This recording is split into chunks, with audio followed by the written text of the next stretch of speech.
are anonymous. We do not serve kings. We do not sanitize the unforgivable. We do not bend language to defend predators. And we do not look away when powerful voices twist reality to protect powerful men. Tonight we expose a moment that is bigger than a single host, bigger than a scandal, and bigger than the political tribe trying desperately to contain the fallout.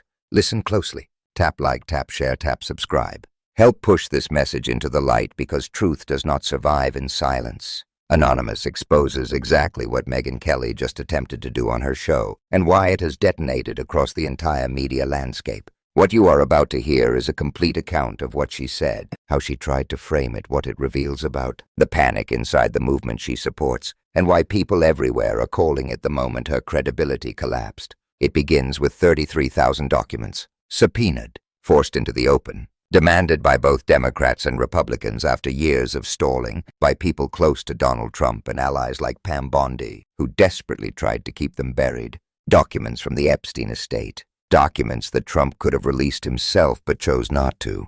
Megyn Kelly saw those documents. She read what Democrats said. She read what Republicans said. And for the first time, she admitted on camera that this looks bad for Trump. She said it sounds bad. She said Democrats could easily make political hay with it. She said Trump should have released the documents long ago. She admitted the optics are terrible. But that was not the moment that shook the world. The moment came next, when Megyn Kelly calmly spent more than 2 minutes arguing that Jeffrey Epstein was not truly a pedophile. Her words, her tone, her choice. She said someone very close to the case told her Epstein liked 15-year-old girls, not tiny children, not 8-year-olds. She said he was into what she called the barely legal type. She said they could pass as legal to a passerby. She said she believed this for years. She said she did not think Epstein was a true pedophile until Pam Bondi claimed there were tens of thousands of videos of child sexual abuse material. Then she repeated that she does not trust Pam Bondi, so maybe that was not true either.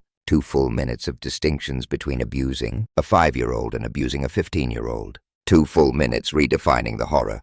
2 full minutes carving out a category where trafficking teenage girls can be framed as something other than monstrous. And she did all of that to soften the implications for Donald Trump.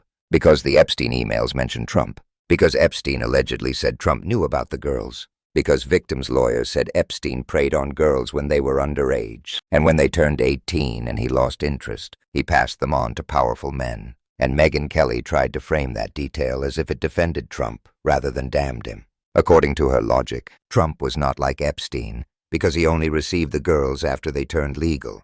As if that magically erases the exploitation. As if that makes the behavior moral. As if that means Trump had no idea what Epstein had done to them for years. This is not a defense. This is a confession of how deeply moral collapse has spread inside the movement that built its identity on claiming to protect children.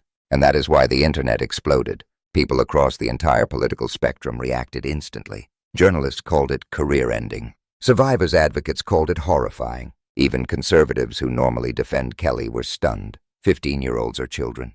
15-year-olds cannot consent to powerful adults. 15-year-olds being exploited is not less monstrous than 8-year-olds being exploited. Yet Megyn Kelly calmly parsed the abuse as if she were distinguishing between levels of tax fraud instead of levels of child trafficking. And she did it with a straight face while reminding her audience she voted for Trump to protect children. Let that sink in. The same woman who attacks teachers, librarians, drag performers, LGBTQ people, and medical professionals by accusing them of harming children just sat in front of millions of followers and defended a man who surrounded himself with Jeffrey Epstein. She attacked people who never harmed a single child. She excused a man who trafficked them. She minimized the actions of a man who enabled him. This is what hypocrisy looks like when the mask finally slips.